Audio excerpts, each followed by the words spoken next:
Pag naniniwala ka na pwede kang maging honor student, hindi yun imposible mangyari. Kasi yung paniniwala mo will guide your everyday activities hanggang naging weekly, naging monthly, naging buong semester na yung activity mo, ang ending, naging honor student ka.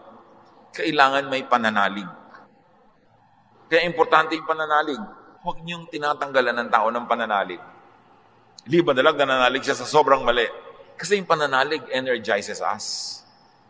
Naniniwala yung tao halimbawa sa isang doktor na magaling yung doktor, huwag mong siraan yung doktor sa kanya dahil pag nawalan siya ng pananalig, mawawalan din ang bisa yung paggagamot sa kanya ng doktor na yun. Gagamutin mo ba siya? Nananalig ba siya sa'yo? Kung minsan, we are in a religious and a spiritual journey na nasa gitna pa lang tayo, wala pa tayo sa dulo, hindi pa natin talaga alam ang lahat, hindi pa natin nasusukat ang lahat. Tapos yung ibang tao, guguluhin mo agad ang pananalig nila para masabi mo lang na may konti kang alam. Pag ginulo mo ba yung pananalig nila, may ipapalit kang iba na kasing tibay o mas matibay?